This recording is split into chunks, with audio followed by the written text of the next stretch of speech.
लगातार जिस तरह भारतीय जनता पार्टी की सरकार अभिव्यक्ति की आज़ादी पर हमला कर रही है, लोकतांत्रिक मूल्यों को पूरी तरह समाप्त करना चाहती है, संविधान पर लगातार हमला करने का काम कर रही है, निश्चित रूप से भारतीय जनता पार्टी का चाल चरित्र और चेहरा पूरे देश के सामने आ चुका है।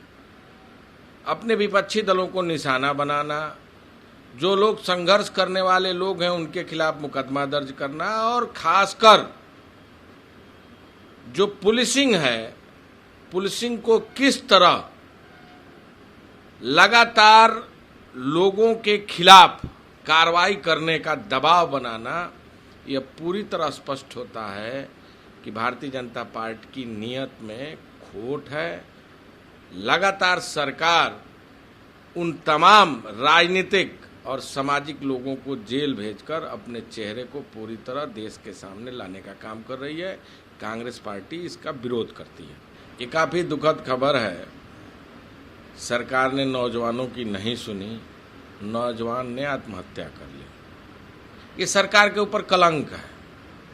भारतीय जनता पार्टी की सरकार को, खासकर प्रधानमंत्री जी को बताना पड़ेगा कि इन दो लोगों के आत्महत्या करने के पीछे सरकार का क्या जवाब है।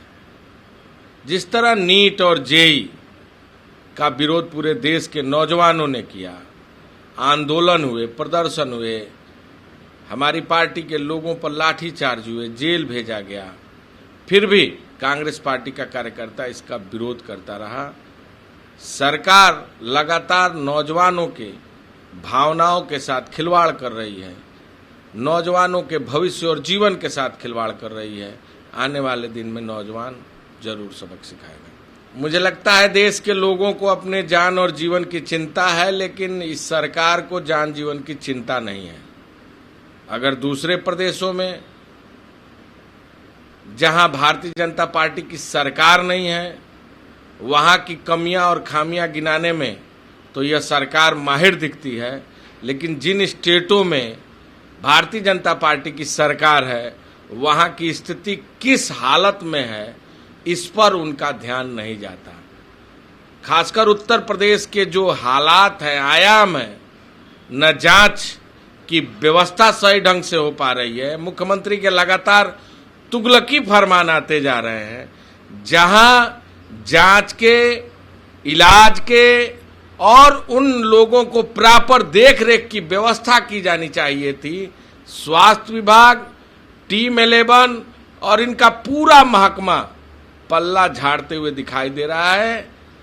कांग्रेस पार्टी लगातार यह मांग करती रही कि जांच की, इलाज की, रख रखाव की, इनकी समुचित व्यवस्था होनी चाहिए। मरीज दर दर भटक रहा है, अस्पतालों में जगह नहीं, इलाज के कोई प्रावधान नहीं, जांच का कोई प्रावधान नहीं। पूरी तरह यह सरकार कोरोना महामारी से लड़ पाने में विफल है।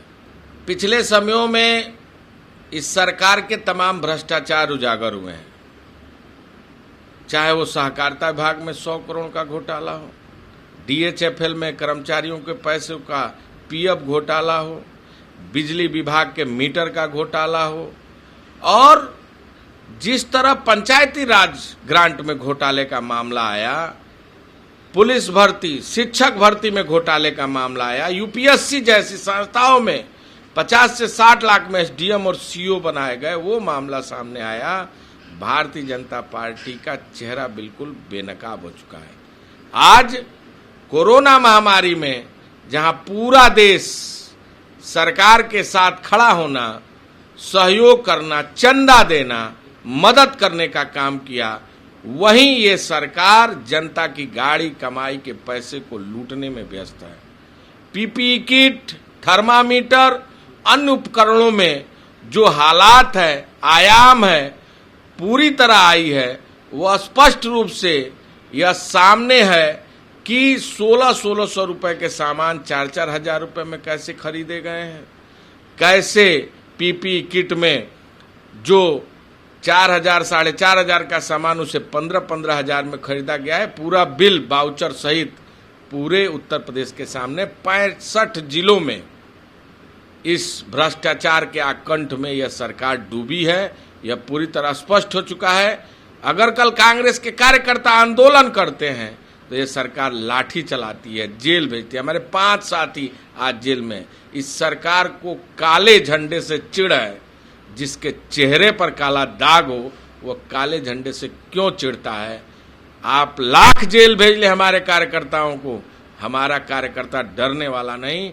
हम भी बैठे हैं जेल जाने के लिए, लड़ाई लड़ने के लिए। इस सरकार का भ्रष्टाचार का चेहरा पूरे उत्तर प्रदेश के सामने ला देंगे। यह सरकार भ्रष्टाचारी है, यह पूरी तरह साबित हो चुका है।